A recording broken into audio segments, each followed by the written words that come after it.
Welcome back to Attic to Basement Estate Cleanouts with Raccoons. In 2011, we cleared out a modern home in Potomac, built in 1970. It was a large home, 2,600 square feet. Inside was mostly traditional furniture, but the dining room was like stepping back 100 years. She had been married a short time and divorced in 2007. She had worked for the Nuclear Regulatory Commission until she got sick and died. She left everything to her college friend, who came from Boston to meet me. She had lots of art that went to auction, a stove in the unfinished basement, a Tiffany compote dish, some cat lamps and doorstops, and lots of St. John's designer clothing, shoes, and accessories. There was a huge walk-in cedar closet that was filled with mostly St. John's suits and accessories. I had dealt with a couple of consignment clothing stores, but for the last 6 years I was in business, I used Chic to Chic Consignment in Gaithersburg, Maryland. The owner herself came out to the house this time because there were so many items. It was easier for her to look at everything in the house. She made 2 visits to the house, each time taking about 2 hours, and took back enough clothes to sell over the next year and a half. She said if she put it all out at once, she wouldn't have room in the store for her other consignors who had St. John's clothing. Just like the vintage clothing stores, try out several stores and see who gives you your client the best deal and is easy for you to work with, either with scheduling your visits to drop off items or how they will deal with sending money to the client when something is sold. Ask about the percentage of money your client will realize and how much they keep. Are there any extra costs? One shop charged $1 each month to write a check. They split 50-50 for several years when I started my business, but raised it to 60% for them and 40% for my client. That's when I went searching for a new consignment store and found Chic to Chic. Chic to Chic, after a few years, did go to a 60-40 split, but she also had a staff that was very good about remembering my name, and when I called the store, they would try to schedule me in to drop off items when it was convenient for me to get to the shop, sometimes on short notice. Different stores have different lengths of time that they try to sell items. Some will donate items that don't sell at the end of the contract, and others will let you pick up the items if you don't want to donate them. Some shops had the clothes pulled off the racks by the time I arrived to pick them up, and others made me search through the store, looking for my client's consignor number. If it's your own clothing, you recognize it looking at the rack. I had to look at each tag since I handled so many houses in 2 months' time and couldn't remember the brands I had taken to the store. This house had so much clothing, and because Chic to Chic is for women who want designer items, there were some older items or items with minor defects that they wouldn't take, and I understood that. So we sent 11 pieces of clothing to just one consignment shop in Jessup, Maryland. There was another shop that I went into and talked with the owner. She wouldn't come out to the house, so I took 33 items to her. I have a note that the client would get $1,656 if everything sold at the initial price when it was put on the rack. Of course, the consignment stores mark things down after a month and mark it down again in 2 months, and sometimes have sales. For example, on shoes, and that marks it down even more. I believe everything worked out because I never heard any complaints from the lawyer. Still, several years later, I did run into an attorney that asked me if I'd ever dealt with this consignment shop in Bethesda, Maryland, because the woman had disappeared and owed several of her clients money for items they had sold. I gave her what little information I had then, and later, when the owner contacted me on Facebook and asked to friend me, I contacted the attorney again. I don't know whatever became of that situation. This is the house that had rows of file cabinets filled with papers that went to Stanford University per the will.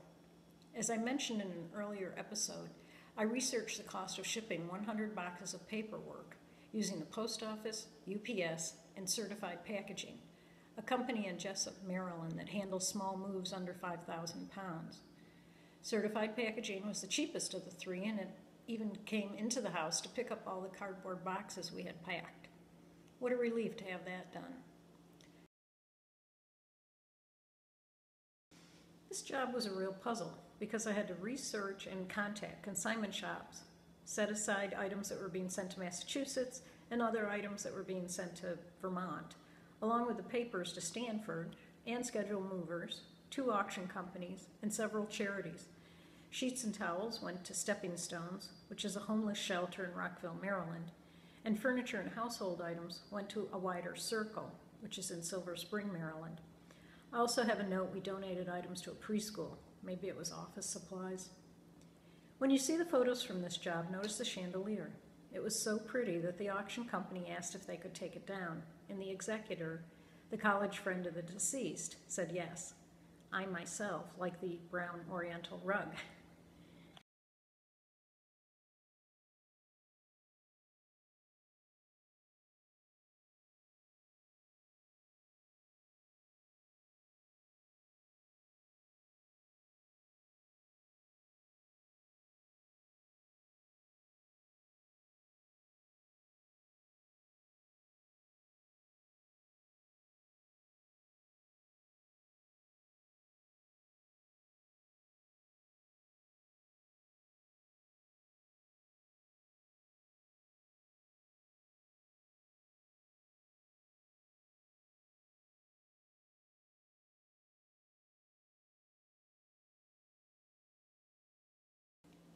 The next house was in Washington, D.C., and built in 1962.